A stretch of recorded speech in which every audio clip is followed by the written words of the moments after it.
Hello and welcome back to Boring Dead Gaming, where today we're going to be continuing with Skald against the Black Priory. We are coming up to Lord Cato Beren's hall. I think the Swordmaster or Armsmaster, whatever, said that we should speak to her first. There you are now. If your nostalgia is appeased, the Master will see you now. Yes, let's go to see Lord Cato. Very well. If it pleases you, the Master is in his office, just ahead. And note, once you meet with the Master, things may move quickly, and you may not have another chance to walk the grounds. Yes, I remember the way. I suppose you do, but I'll escort you nonetheless. A flicker of a smile plays across her face, and she beckons for you to lead the way. Now, quick note, I did bump up the music volume slightly, because when reviewing the footage from the first episode, it felt a bit quiet, didn't feel like the balance was quite right. Listening to it now, it still feels quite loud to me. But we'll see. We might tweak it a bit further once I see how it sounds in this episode. The opulence is faded, the shadows longer. Clearly much has changed since the last time you were here. Try to remember how long it's been. It's been years, perhaps decades since you were here. Not since your father was the house armsmaster. Not since... You must have your wits about you, and perhaps now is not the time to dwell on painful memories? Not since your father's exile. You were no more than 12 when you were driven from the household. Hard were the years that followed. The mercenary life is bloody and unforgiving. Those years stole your childhood, and eventually they took your father too. But your father had always insisted, to his dying breath, that his failure had been his own, that he had gotten the fate he deserved. The memories are painful nonetheless. Okay, just do a quick sort of search for... Can we turn out the candles? Ah. All is darkness. Flanking the doorway are two marble statues. The craftsmanship is stunning, but the sight of the two women depicted fills you with sadness. Oh, let's wonder why. One you recognise immediately, Valeria Beren, the mistress of the house. You remember her as a grey ghost, absent and unwell. The other statue depicts the girl you once knew so well, Embla Beren, daughter of the house, and now a woman grown strong and clear-eyed. Her likeness has none of her mother's cowed timidness. Let's speak up. Hopefully we get to ask both of these. How is Mistress Valeria these days? The mistress is vacationing in the countryside, Lyra answers curtly. And what of Embla? Lyra's eyes flicker ever so slightly. We should hasten to Master Beren. He's been long impatient to see you. We'll be on our way. Not before we've turned off all the candles. How was this?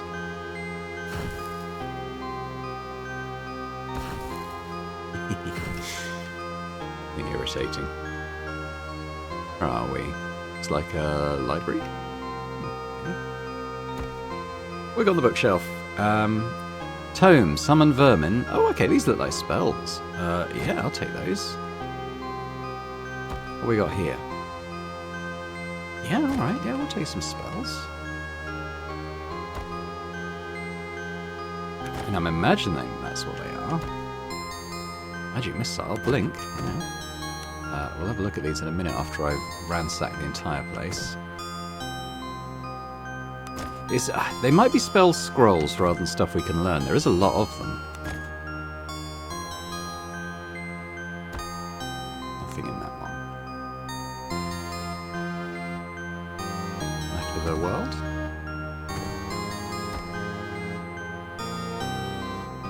Nothing of interest. Okay, why is it highlighted then? Can I get in? Oop, now stealth. Can I get in here?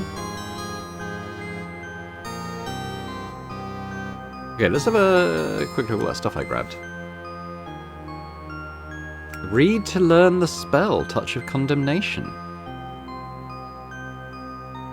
Alright, yeah, why not? Aura of Fear requires ranks in one of the following schools. Mind Magic. Okay, well, I might not have that.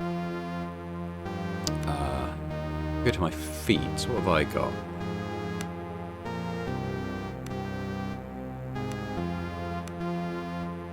Yeah, it's more of an elemental school, isn't it?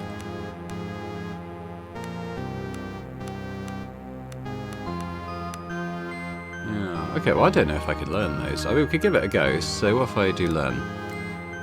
Yeah, cannot learn. Okay. So what else have we got? We're going to think of the schools I can do. Air magic school. Did I learn the feat for air magic? Yeah. Oh, I mean, I could learn them at tier. Oh no, I didn't take any ranks on this. But this I will be able to. What's this? Nature magic, probably can't do that. Fire magic, fire warrior. Oh, I'll learn that. Yeah.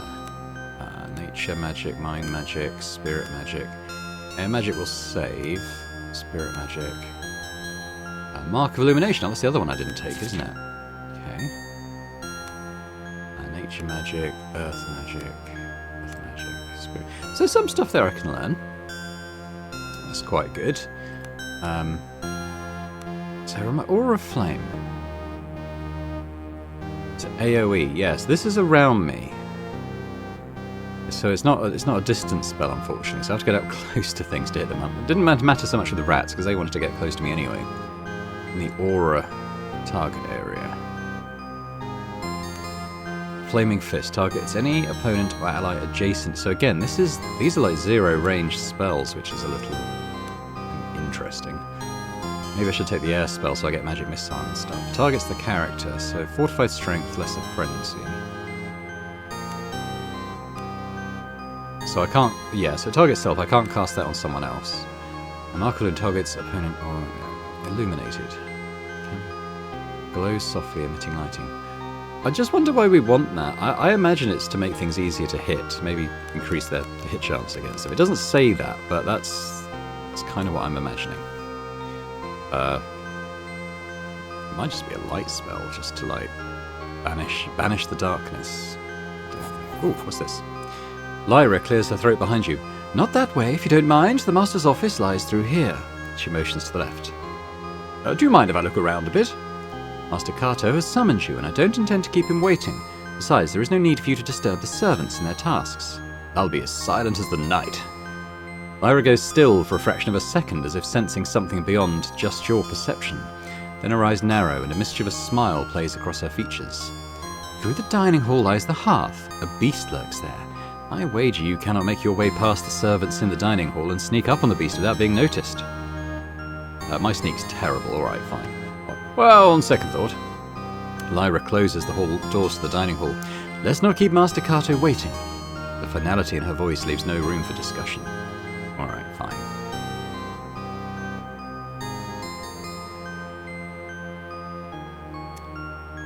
A note in here. Doesn't look like it.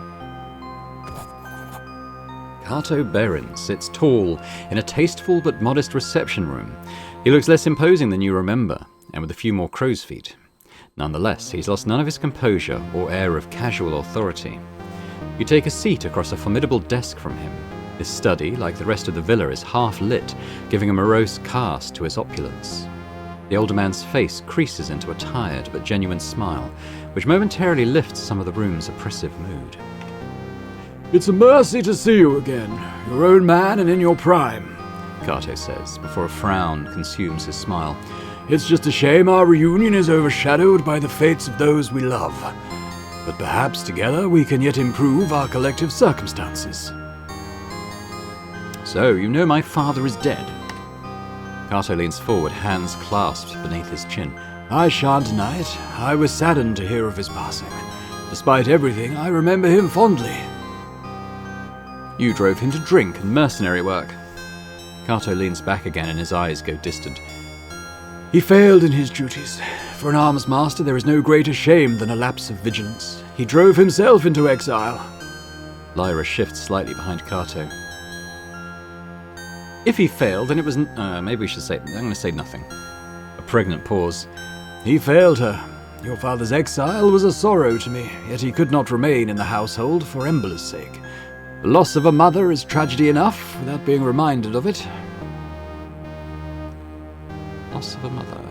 So is the one who's away, is she like a stepmother maybe? Not quite sure. Tell me why I'm here. Embla is missing. Kato's voice quivers momentarily, betraying his stoic features. Now I beg of you, Brunicus, help me find my daughter. Help her return home, where she belongs. What's happened to her? She left without notice a week ago. From the scant clues we had, we believe she boarded a ship bound for one of the Outer Isles, Idra. I'm just going to look at these for a bit of lore. The Outer Isles, a northeasterly archipelago that serves as a midway point between the Gallian Empire and its colonies. The Gallian Empire is a large but waning empire founded nearly 3,000 years ago by the mythical first emperor, Gallian the Great. I could click on that. Gallian the Great was the first emperor and founder of the empire more than 3 millennia ago. Gallian's origin and much of his life is shrouded in mystery and apocrypha, but it is written that he came from the south and brought the laws of men and magics to the savage warlords of the Heartlands. It is also said that he was born of 3 women, and at the end of his reign he did not die, but rather became one with the reticulum. Okay, we can have a look at the reticulum. The field of arcane energies that surrounds the planet of Warder. Okay, so that's up. Oh, okay, I lost that. I would like to have a look at Idra, though. That's where we're going in, like, the... not flash forward, but kind of in the present day thing. The main island of the Outer Isles, its main settlement is the port of Horin. Horin, a once prosperous port and fishing village on the island of Idra. Okay. She went of her own free will. At the time, I thought little of it. Kato begins to glower. Since then, however, there have been reports. Grave ones. Reports? No one, and no word has left Idra in days. Rumour has it even the Imperial Augurs are in the dark. I know not how this touches the fate of my daughter, but she must be returned to me, one way or another. Any idea why she left? Something has been building in her for years, an aptitude of sorts. But I suspect you already knew? Yeah, she seemed to be... In the maze, our flashback suggested she was a magic user. In any case, it's grown much stronger lately and drives her in ways I cannot understand. I suspect she is looking for answers. But why Idra? Why indeed? There is little on the island save the port of Horin. If Idra was her destination, she must have landed there. What of her aptitude? An aptitude of the worst kind. It does not spring from the canonical imperial praxis. Instead, it comes from elsewhere. It is the kind the Empire does not suffer to exist. I hope it's only answers that she seeks. I see. But what can I do? Hire mercenaries. Travel to Idra and begin your search in the port of Horin. From there, I trust you to do what needs to be done. Spare no cost. Just bring back my daughter. Mercenaries? Yes, if nothing else, the port will be dangerous enough. That is why I've summoned a Roland Greyeye to me. Oh, okay. It's not like a genre of person. You could probably do without the word there, couldn't you? I have summoned Roland Greyeye to me, a crude but effective sellsword that I've made good use of before. He should accompany you on this task. Roland Greyeye? Man is a grizzled veteran. He may have slowed with age, but his experience and reliability more than make up for it. He's also much respected by similar men, so will be instrumental in hiring a reliable crew. I'll take it into consideration. Kato shows you his upturned palms, beseeching. I know this thing I ask of you is fraught with danger, but this is your chance at improving your fortune, materially and in honor. What say you? What makes you think I care? A chill draft causes a nearby candle to flicker, and you see the cold mirrored in Kato's features. You are not to blame for the decline in your family's fortune, but you could be responsible for restoring it. We'll see. Kato smiles softly, visibly relieved, and for a moment he looks like the man you remember. Have you any final questions or matters to discuss? Time is, as I'm sure you appreciate, of the essence. Now let's just get on with it. Kato stands with poorly concealed effort. And Berinicus? You stand and meet his gaze. Return her to me. There is no other outcome of this affair. Remain silent and leave. Chapter 1. Okay, so, alright, so this is us. We're in water, I presume. Slowly, you drag yourself from the cold water onto the relative safety of solid rock. You try and fail to stagger forwards as exhaustion washes over you in a great black wave. Oblivion takes you before you hit the rocky ground. You're awoken by the cacophonous cries of gulls circling you. Your body is a mass of pain and exhaustion, covered in 1,000 cuts and scrapes. The large white birds gather around you in eager anticipation. What a magnificent feast your bloated corpse would make. Ah, not today. Look at our face, we're all beaten up. Don't know what, that might be a condition, possibly? Not sure. Not today. Minutes or perhaps hours pass as you lay unmoving, trying desperately to will some warmth back into your body. Finally, you manage to force your eyes open. By some miracle, you are not only alive, but you find yourself on the shores of the cursed island of Idra. Strewn around you is the wreckage of the Zephyr. You see no other survivors. Lest you find equipment and companions soon, you may have cheated death in vain. Injuries. Your character is critically injured. This means you have taken enough damage to reduce both your vitality and wounds. The green bar under your character's portrait represents your vitality score, which is very minimal at the moment. Vitality is a buffer to your wounds, and as long as you have vitality left, you won't take serious wound damage. Vitality is easily lost and easily regained. Potions and healing magic restore vitality, even during combat. The second, purple bar, represents your wounds. Losing wounds is much more serious than losing vitality. Reaching 0 wounds means your character falls unconscious. Wounds can also only be recovered by resting or leveling up. Try to avoid taking wound damage at all costs. Whenever you take wound damage, you gain an injury condition as indicated by the icon on your portrait. Injuries confer serious penalties to your character and can only be removed by resting. A party full of injured party members has its combat effectiveness severely reduced. Making camp and resting is the surest way to restore an injured character. Note that resting is not possible in every location, so plan accordingly. You can also rest at inns when you find them. Okay. Let's just come onto the shore.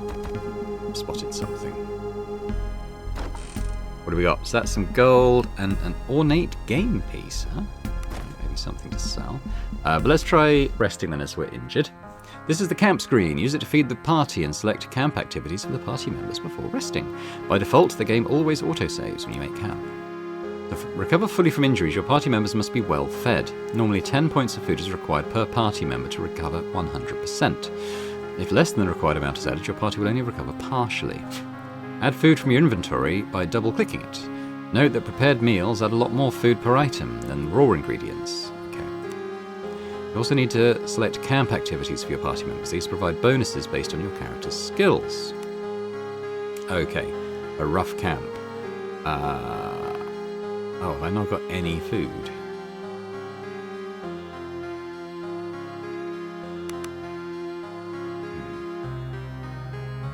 Maybe we exit. Maybe I can find food around here somewhere.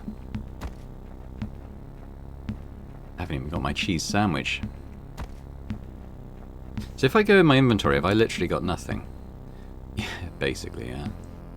Okay. At least we got that ornate game piece, huh? What have we got? Ornate hand mirror and silk ribbon. Okay. Let's find some really useful items here.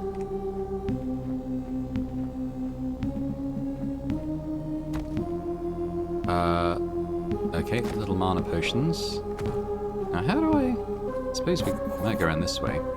Wading out of the freezing surf, you lose your footing on the slick stones and fall heavily on the ground. There is a sudden blur of movement in the corner of your eye, and as you frantically try to get to your feet, you slip again. Standing above you on a large rock is a young woman dressed in nautical guild livery. Wet, auburn hair clings to her face in the cold wind. Me guys, balls, I was sure I was the only one to make it ashore. The woman leaps from the rocks and helps you back on your feet. Looking you up and down, she fetches a wineskin from her belt and offers it to you. The skin is nearly empty, save for a last mouthful of brandy. You drink it down greedily, and slowly you feel a modicum of warmth creep into your bones. You recognize the young woman's face now. She must have served on the Zephyr. What's your name? Katiana's my name. The crew calls me Cat. Or rather they did, I suppose. She looks up and down the beach with a furrowed brow. Listen, you have to get up. We have to get off this beach before you freeze, or worse. Worse? There's something wrong about this place. Can't you feel it? Like a taste in your mouth. And there are beasts, huge sea creatures I ain't never seen afore. I saw them dragging the dead crewmen into a cave west of here. At least I hope they were dead. Cat shudders. What do you suggest? We need supplies and shelter first. They may be salvage to be had among the wreckage on the beach. I also think I spotted the chimney of a house just north of the cliffs. A warm fire and some food would go a long way. Kat offers you her hand and drags you to your feet. She looks pensively towards the west. Also, as I said, there's a cave west of here. I think the crabs dragged off most of the corpses there. But what if they're not all dead? Might be other survivors like you and me. What's more, there's a chance one of the officers was carrying the sail when the boat sank. If we can find it, the Nautical Guild would give anything to have it returned to them. Seal. Captain's seal. It's a medallion of sorts that is carried on every guild vessel. It's not just for show either. They say the seals are forged by the Magi and that they have secret powers, but I don't know nothing about that. All I know is the guild pays well to have one returned if a ship is ever lost. It's always worn by one of the officers, but I don't think the captain had it on him when the fight broke out. Might have been the first mate was carrying it, and I think he was still alive when the ship sank. So I would say that cave to the west is where we should start looking. You ready to go? I have some questions first. There'll be plenty more time for that once we get off the beach. Are you ready? Let's go. Good. I found this bow in a cargo crate. We best find you a weapon too as soon as possible. I suspect we'll need it before long. Together you begin to move off the beach and towards whatever darkness dwells in the island's interior. We've added Kat to our party. I'll have a quick look at Kat. Okay, so let's go into character. I've reached level 2. For the first time in your life, you are overcome with a sense of purpose. The path ahead will be undoubtedly difficult, but you are certain it is the one you are supposed to take. So +2 vitality, +4 attunement. We also get 3 points. Unfortunately, I don't have the air magic to add anymore. Do I keep the spells I learned? I do. That's good. I don't have the scrolls anymore. But it might be good to learn... Yeah, if I put all 3 into this, I'll get... yeah, tier 1. So I'll get Blink, Magic Missile, etc. So Blink is... Target yourself, lesser haste, lesser invisibility. So you can move invisibly. Mark of Blurring. This is probably make me harder to be hit. +2 dodge. There we go. Magic Missile. Targets any opponents anywhere on the battlefield. 1 to 4 magic damage. Yeah, I think we want that. Steel Breath. Target any opponent anywhere on the battlefield. Adds Fearful, Disrupted, Mute. What does Disrupted do? Oh, okay. Much easier to hit. Alright. Okay, so I think I want these 3 ranks then.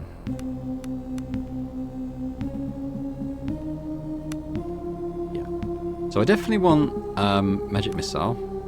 A bit of a ranged spell is definitely worthwhile, I think. And then it's a case of increasing dodge or maybe just being able to get away.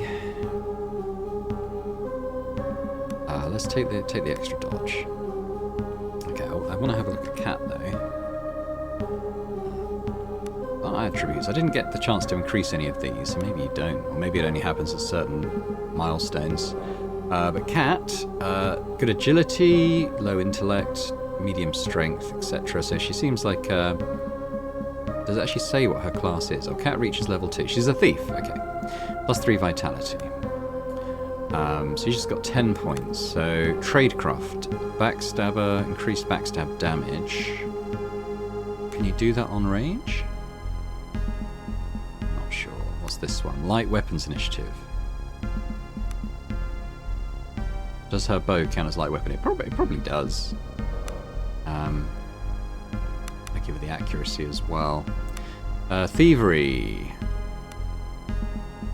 Stealth. Well, we probably do need someone stealthy. I might give her 3 ranks in that as well. 4 left. Probably should go into this one. Increased stealth back. Yeah, okay. I mean, she might not be able to do it from range, but she might be able to. I don't know. In D&D, you can backstab from range. I kind of want to still have a look at her character, though. Yeah, level 2 thief. Thief, sailor. So she should be pretty good at stealth now. Very good at stealth, in fact.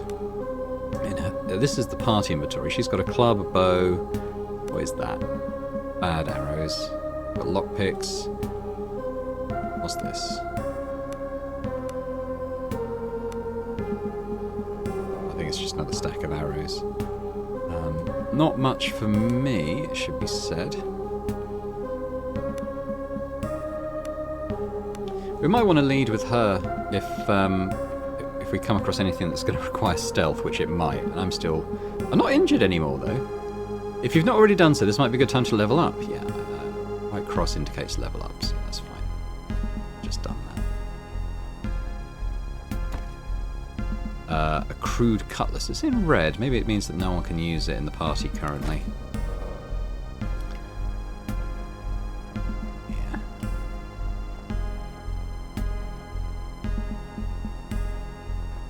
Got a bit? That's our way up. Oh, hello. That's a person. Wreck picker, level 2 human. Okay. Oh. Hello. A lanky man with skin like sun-dried leather stares slack-jawed at you. He's dressed in rags and with a wide-brimmed hat and a large bundle of scrap slung over his shoulder. Do Basilo's eyes deceive him? More ghosts? Or did the sea spit you back out alive? Not many are that lucky. Your eyes fall on the crude spiked club that hangs in his belt. It seems to be covered in gore as well. Who are you? Basilo makes his living picking at what the mother of maelstroms does not swallow. And it's been rich pickings as of late. Crates and barrels and even the odd fleshy morsel. The man bears a row of blackened teeth in what you assume is a smile. Rich pickings. Listen here. Basilo has a proposal for you. The man smiles in greedy anticipation. Shore's bursting with bounty today. Man can make a fortune if he sets his mind to it. Better yet, no need for Basilo to risk his hide. You seem fit enough, and I've got coin. I'll buy whatever you bring me. Might even have a piece or two to sell if you're interested. Just beware them clippers. Clippers? Aye, crabs and critters and such, growing large and strange this time of year. Get your leg in their clippers and they'll lop it right off, so you'd best be careful. But not to worry, Basilo's always given them the laugh, even when he was wee. Must have been just as big back then, though it doesn't really feel that way. The old man's brows furrow, and for a moment he's lost in deep thought. Well, in any case... Basilo will be warming his bones up at the old abandoned farmhouse right behind us. Find me there. Wait, I had some questions. Not here out in the cold. Find Basilo up by the farmhouse. Might even have some soup cooking for you. Oh dear. The man slinks off into the fog, heading north. As his form dissolves into the nothingness of the mist, you can hear him muttering to himself excitedly.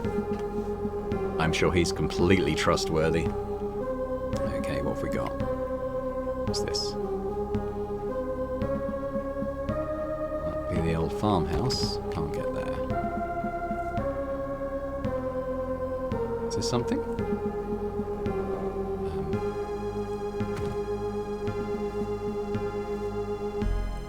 There's something though. Penny buns. I think there's a mushrooms.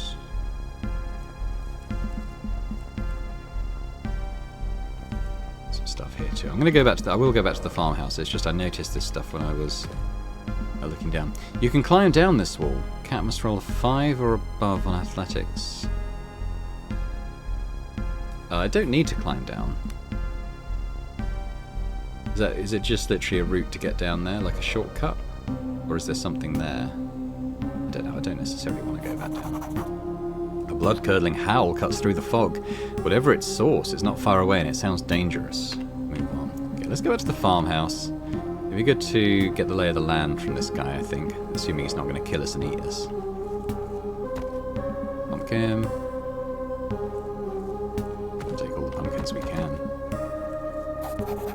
The small farm is overgrown and derelict, and it appears to be abandoned. At one point you mused this must have been a quaint place. A good spot to raise a family, perhaps. Suddenly, as if summoned by your very thoughts, the faint but unmistakable sound of children's laughter is carried on the wind. The sound is oddly distorted with a strange echoing quality, and for some reason it chills you to your bones. The sound is interrupted by a woman's cry of pain, or perhaps sorrow.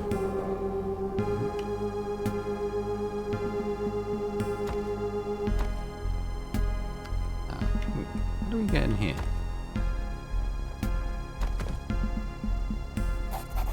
A woman sits in the grass ahead of you with the well looming over her. She is emaciated, ragged, and covered in grime. How long has she been sitting here? Days? Weeks?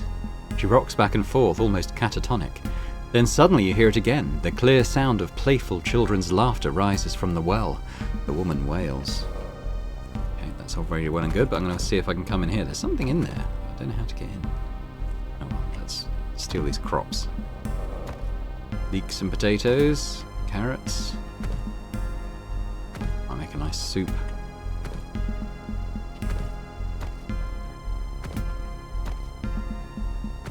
Don't mind me, just robbing the farm.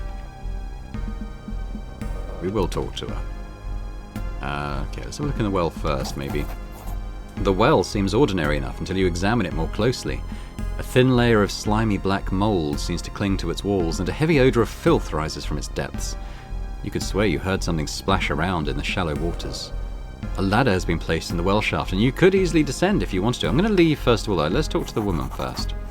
The woman rocks slowly back and forth as she stares blankly at the well in front of her. What has happened? It took them, called out to them. I heard it. Funny thing is, I heard it calling with my voice. Oleg and Anya live in the well now. They're calling for me to join them. Can I help? It will never stop. It will multiply until it covers all the lands and all the seas. And when we are all dead and bones, the Conqueror mold will dress our corpses in black mourning veils. Her voice is flat and monotone, and the strange words almost seem to come from somewhere else. She then lets out a deep sigh. But if I had my children's bones to bury, it would give me some respite. A moment of silence, and then the sickening sound of children's laughter once again rises from the well. We will go down there. I kind of would like to speak to the beach picker first, whatever his name was, just in case he's got some insight as to what's happening there. Beds and inns. Keep an eye out for beds or inns to rest in while adventuring. Doing so is superior to sleeping in the wild, I'm sure it is. While resting at an inn or in a bed, you have the option to manage your party. This means you can choose what characters get to be part of your main party and who should wait in camp. Okay, cool. Camp followers do not earn XP and never participate in combat. Oh, okay. Camp followers will for the most part not engage in the narrative. There are a few exceptions to this, however, and there are some cases where even the characters outside your main party may chime in during conversations. Okay. Looks like we can have 6 active. I wonder how many are in the total roster. Oh, no, I probably can't do any of that. Since I don't have any fish or cheese or bread or ham. Got pumpkins. And what's this? The chest ahead of you is wet and covered in seaweed. It also looks familiar. Instantly, you realise this is your luggage from the Zephyr. It had been stowed too well to get to during the mutiny, but by some miracle it made it to shore where it must have been, quote, salvaged. Better yet, the combination lock remains sound, meaning the contents of the chest is likely still unmolested. You'd best not be getting any ideas with my property, little fishy. Bezalel growls as he eyes you suspiciously. I think you mean my property. What old Mother Maelstrom saw fit to bequeath upon me, it keeps. Basilo's eyes narrow as he fiddles with the strap of his club. And again, that's not to say I mightn't be willing to make a deal with you. What did you have in mind? See, there's this man, a stargazer he is. Came here a few days ago. Perched himself on that cliff right over there. Basilo points to a cliff that rises over the beach to the east. Thing is, he was carrying something I can hardly put into words. It's like a tube with glass in it that you use to look at the stars and such. A telescope? Aye, that's what he called it. Old Basilo would love to have it if you can get your way up to where he made camp. There's meaning in the stars, you see. Old wisdom and such. And don't fret, Basilo saw big old fat crows circling near the camp. I'll bet Basilo's eye that the stargazer's dead and rotting, and his telescope's just waiting to be salvaged. Diplomacy versus 14. We're pretty good in diplomacy. We'd have to roll quite high, though. I'll see what I can do. Alright. We can go there. Let's talk to the old geezer. There's the one who cheated Mother Maelstrom, and loaded with trinkets for old Basilo, perhaps. There might be some fine coin in it for you. The old man shakes a worn leather pouch at you that clinks with the sound of coins. Stay as long as you like. Just don't drink the water in the well. Here we go. The fireplace casts a warm glow across the piles of old fish bones, broken furniture, and strange trinkets that litter the ruined home. Basilo hums contentedly to himself. Let's trade. So we did pick up all this junk. So I've got this ornate game piece. 1 gold piece. Alright, fine. What else have we got? Ornate mirror. 6 gold pieces. Oh, vendor will pay you 2 gold pieces for this. Oh, really? What else have we got? We part with silk ribbon, gold piece, fine. The food I'm going to keep. It's crude cutlass. 10 gold pieces for this. I think I will sell that. Club I'm going to sell. It's only worth 1 gold piece. Because the thief already had one. And this stuff is all like ingredients and reagents and arrows I'm going to want to keep. But I've now got 28 gold. So I could buy... not that.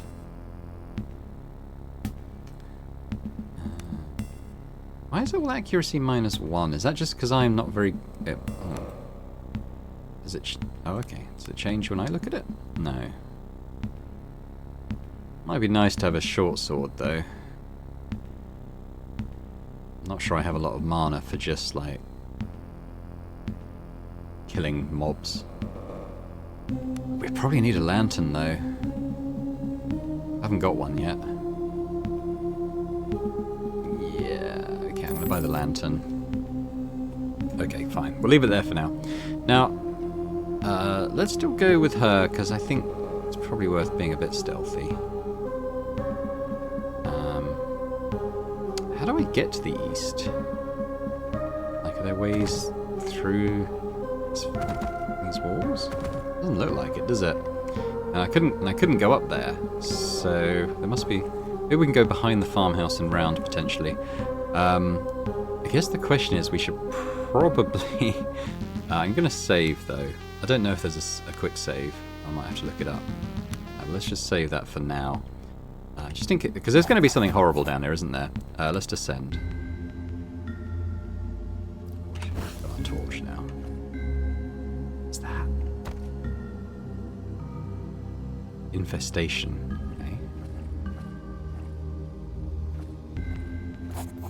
As you descend deeper into the earthy cave, you realise that the black mould covers most of the walls. Even the air is thick with floating black specks. Here and there, the mould seems to form nodules. Your mind fills with images of the nodules bursting open in an obscene mockery of birth, and black, worm-like tendrils of mould spilling forth into the world. An irrational urge to touch the nodes begins to grow inside you. I think that would be an exceptionally bad idea. Let's move on. Station. Yeah, we'll leave that for now. Probably forever. Perhaps it's the thickness of the air, or the sickly miasmas that fill this part of the cave, but stars flash before your eyes. Your mind is assaulted with images of alien landscapes.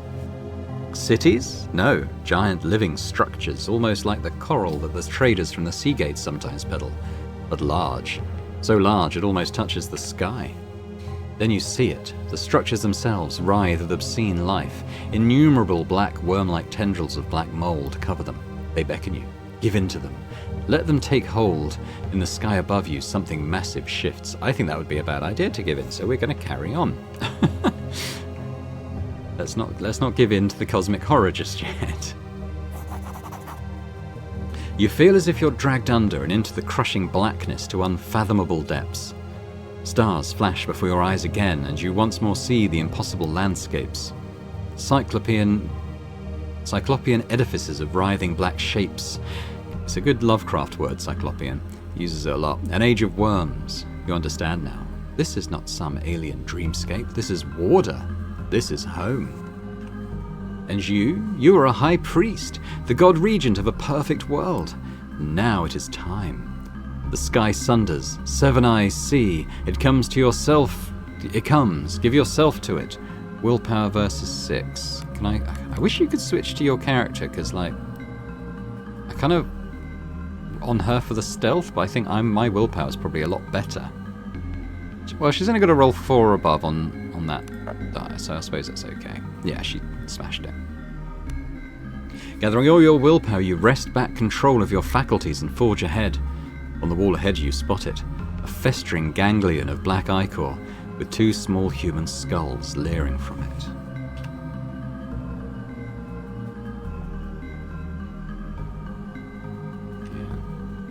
Yeah. Well, we're probably not stealthing it, so let's go to me, in case there's some sort of magic thing required. The mass of glistening mould pulsates with a grotesque peristaltic motion as you approach it. Embedded in it is a collection of small animal bones. Nonetheless, you have no problems identifying two complete, small human skeletons. Grab the bones. One by one, you pry loose the bones from the writhing of the ganglion. Its motions become more and more agitated as you work, and a wave of relief washes over you as the last piece comes loose. Now you must make your way out of this death trap. Have I not got the torch? Why can't I use the torch? Is it when we use... Okay, if I do that, and then me... Yeah, I can use it now.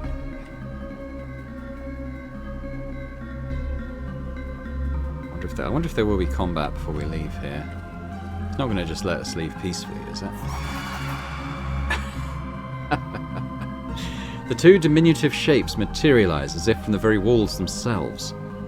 Bodies alive with writhing mould, their blank, idiotic faces stare up at you in a grotesque imitation of life.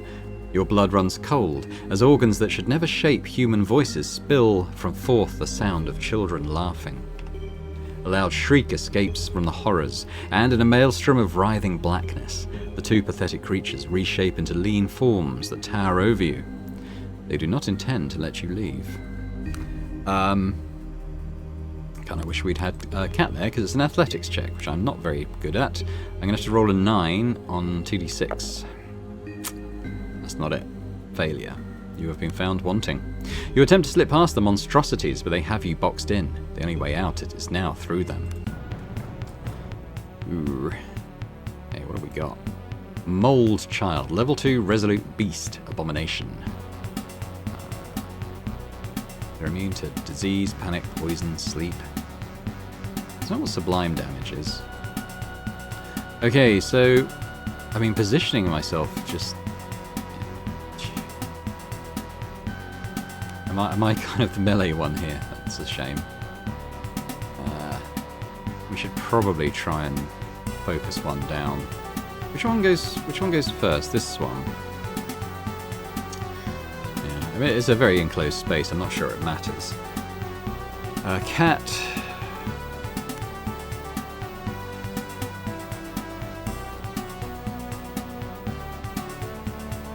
Can she not move?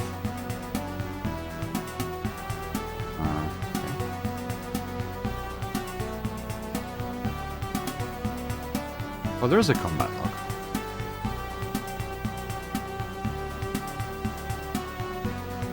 We'll just perform attack. Oh, okay. She did a load of damage. So now it comes to me. So I've got spells. What shall I use? Probably not magic missile. I could use the flaming fists though. Yeah. What does the combat? What did I do? What did the combat log say? Veronicus took a damage, and I did Flaming Fist, and I did 13 damage to it. That's quite good, actually, isn't it? Okay. Now it's her again, so she can't. Maybe this is. Maybe she's blocked in by all this stuff. Maybe she can't move past that bucket. But it does mean that they can't get to her either. Is this going to be enough to kill it? Backstab. She can backstab from range then, so maybe it works on D&D rules. Like if, like an ally is in melee combat with an enemy. Thieves will automatically, or rogues will automatically get a backstab against them. So that's good. So is it me? Yeah? Okay. I might do Flaming Fists again. That worked quite well before. 12 fire damage. Pretty good. Does use mana though. We've got to remember that. Can I do anything else? I'll do it again.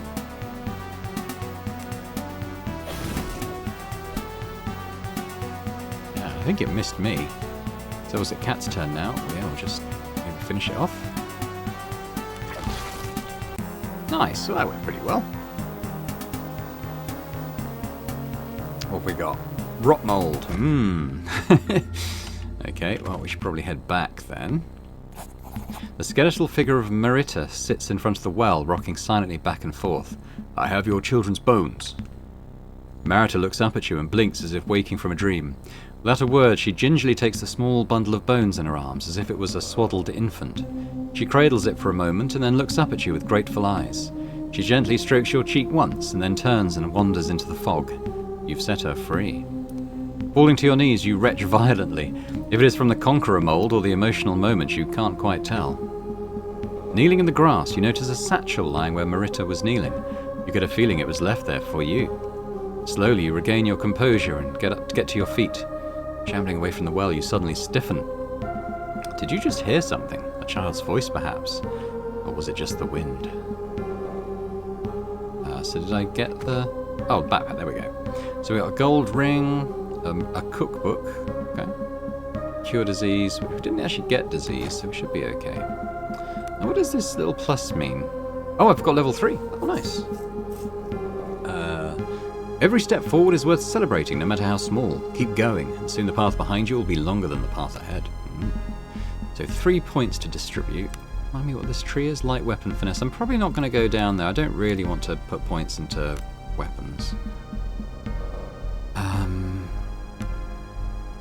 What are the tier 2 spells here? Blinding bolt. I think we should probably try and get into the fire stuff, shouldn't we? Tier 2 looks quite good. I can't get everything. In fact, I can't get anything, but we would on the next level up. Searing Lash targets all opponents and allies in the line of fire, I guess. We could get a summoning spell. Fire resist. Yeah, okay. I might just put all my points then into that in the hope that we can unlock more spells in the next level up. Okay, cool. Why didn't Cat level up?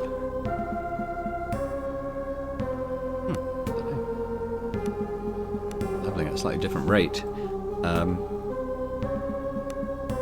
Right, let's... Oh, guess I'm breaking on half. Intrigued why we can't get in there, but...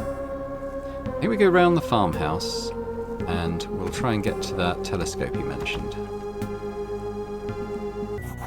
Oh. Should probably go back. Emerging from the rocky shores, you survey the dreary interiors of Idra. Rolling hills and moors cover much of the surrounding areas, and tall, jagged mountains rise towards the north. East of you, a lighthouse can be seen, its faint light flickering against the gloom. Beyond that lies a bay, and from its far shore the wind carries the foul stench of burning corpses. There's something wrong here on this island. Something really bad. Cat suppresses a shiver. You came here for a reason, right? With mercenaries and all. Had to have been something important. I was hired to find somebody. Cat listens intently as you tell her about your quest to find Embla Berin. Girl's lucky to have family care for her. Cat mumbles. So the old man told you she was last seen in Horin, right? Well, I've been a Horin. Landed there on our last run. I could tell something fell off about the place, but nothing like this. Here's how I see it. Horin isn't far, just a day's march to the east around a bay. However, I think we need to be all clever-like about this. Make sure we rearm and maybe even try to pick up a few allies. If we rush in and end up dead, we're not doing this Embla any good, is what I'm trying to say. So we should explore around a bit, right? Gather a bit of intelligence and whatnot. I agree. We need to take it step by step. Yeah, just like that. Cat nods. See over there? Cat points towards the lighthouse to the east. Lighthouse is still lit, so it's bound to be manned. If we make our way there, we might find out more about what's going on. Might even scrounge up a hot meal. Alright, let's get a move on. As you set out across the blasted landscape, you have a growing feeling that whatever horrific fate has befallen this region, it's somehow inexorably tied to your quest. Something dark and vast is slowly spreading throughout the Outer Isles, tentacles grasping greedily as if searching for something. Great adventures may lie ahead, but so does great terror. Of that, you're absolutely certain. Okay, well, I want to go back to here. Yeah. Oh, hello. I wasn't expecting this. So, what have we got? Dire Hound. It's level 1. Okay. Okay, well, I'm Cat's pretty much got to be the backliner, isn't she? And there's me. I guess I'm kind of the... I'm going to go there, because if am I going... No, I'm going last. Oh, God. If I go there, then she should be able to get a sneak attack on that, at least. Oh, did I... One piercing? Oh, no. Okay, well, I'm going to need to... I'll do that fire aura.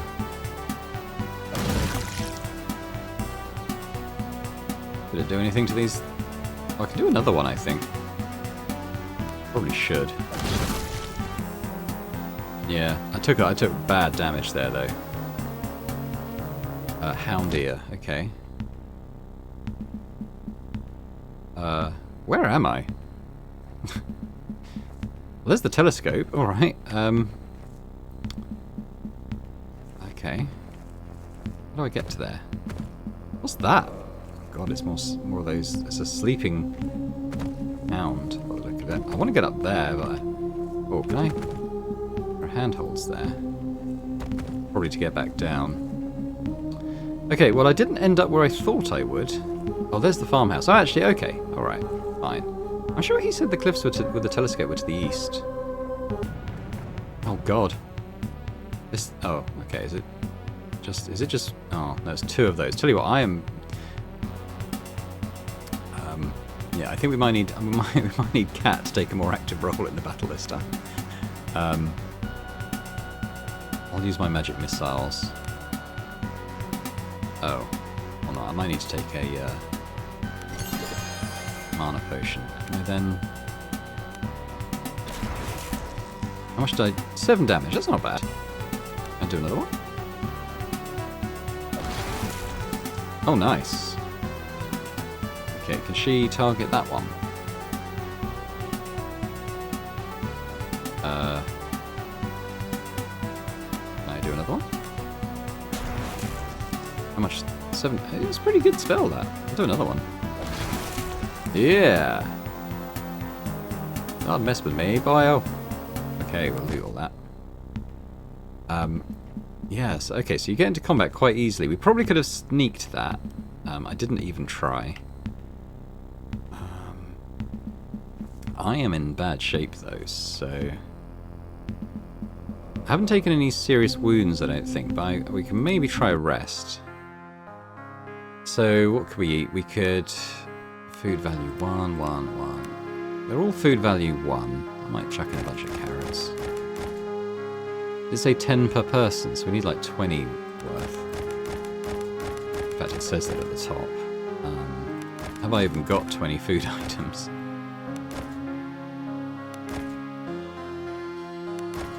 Just about. Okay, so Barinicus. Activities. Train. What does train do? The characters attempts to instruct the party using their lore skills. Success gives a small XP reward. Barinicus must roll 2d6 plus 6 lore versus 10. Well, that's pretty good. I only need to roll 2 2s. Well, we've got forage.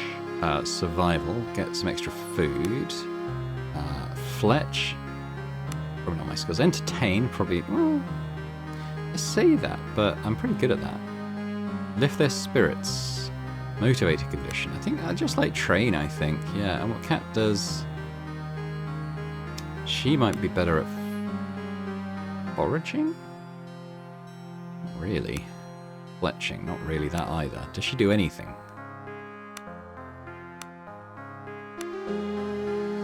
Maybe I'll make more arrows. Try to. Alright, begin rest. Oh, I successfully... She fletched one arrow. I successfully did some lore training. Party was well fed and rested 8 hours, recovering fully. Good stuff. Okay. Is there a quick save? There is a... Okay, F5's quick save. Good. Okay, well, there's some stuff up here. This person. A body lies broken upon the ground. Though it has been gnawed by hounds, it seems clear that this person fell or jumped from the cliffs above. Yeah. How do I get up there, though? I mean, there's handholds here. I could get back up to where I was, but I don't know how useful that is. Some onions.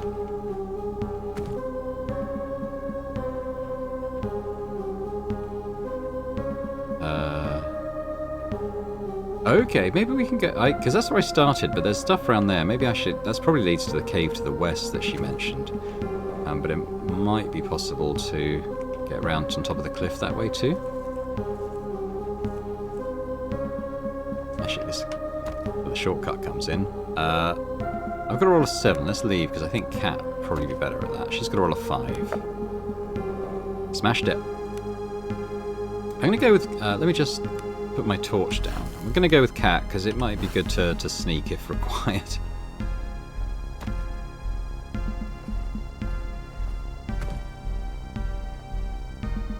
what have we got here?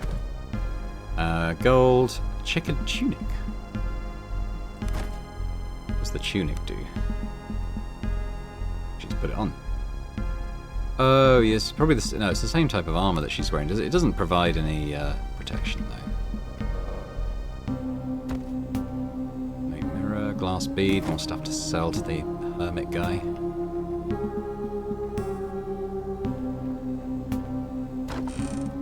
Great, what's this? Rations, oh nice.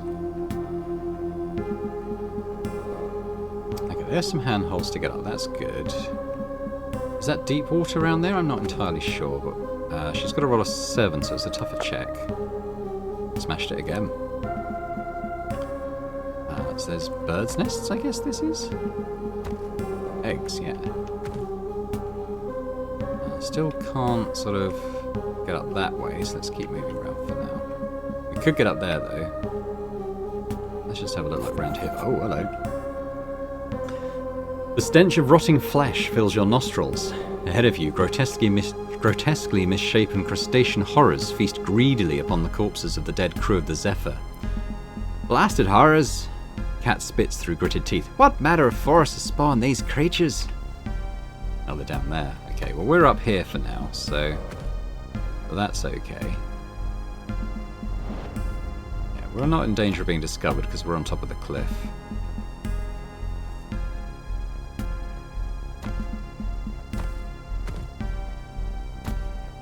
Yeah, I can't get down that way.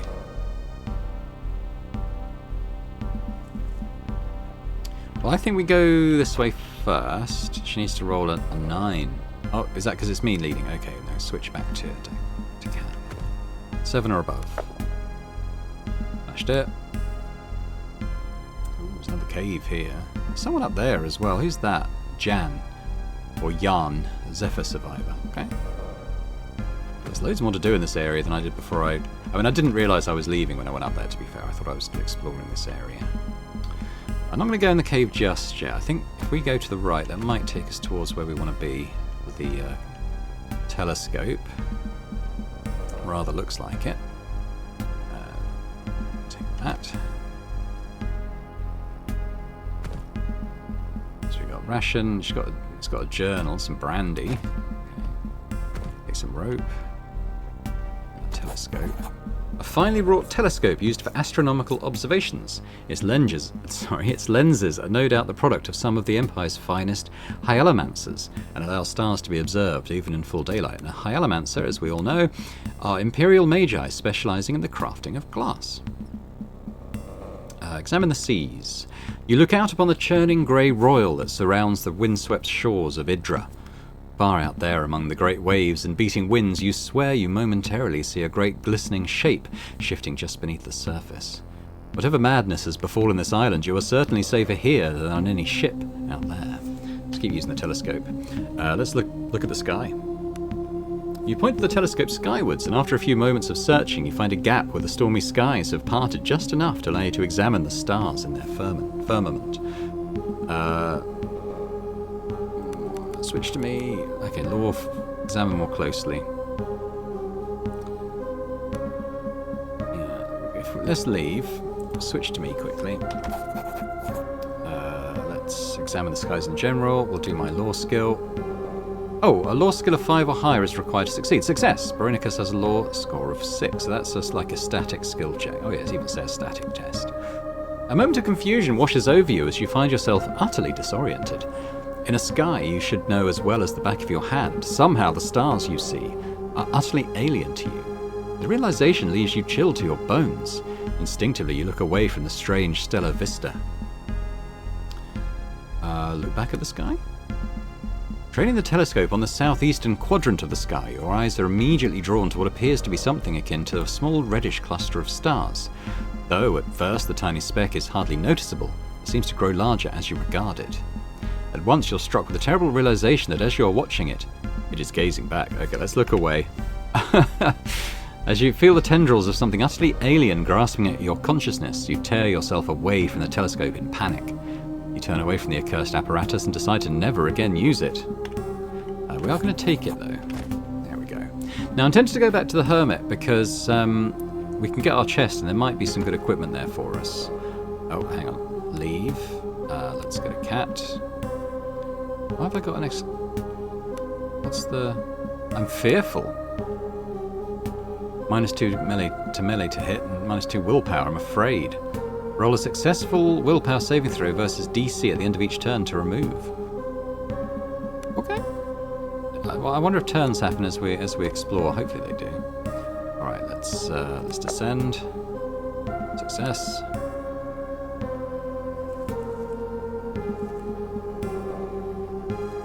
He doesn't look like he's rolling. Maybe it has to be in combat. Another pump. Did I not take all these pumpkins? Maybe they grow after a certain time, or maybe I just missed it. Right, dude. Okay. I have the telescope. As you hand the telescope over to the wreck picker, his eyes light up in a not wholly sane manner. Chest yours, little fish. Vasilo shouts over his shoulder as he rushes out into the yard with his new prize. Open the chest. I get my fine dagger, my robes, some attunement tonic, and some gold. Very nice. Let's equip some of that stuff. Put my robe on. Take my dagger. Did I get anything else useful? What's that? Firewing insect. It's a reagent. Oh, we should look at the journal as well. I don't need the rags. It's not worth anything. Just drop the rags.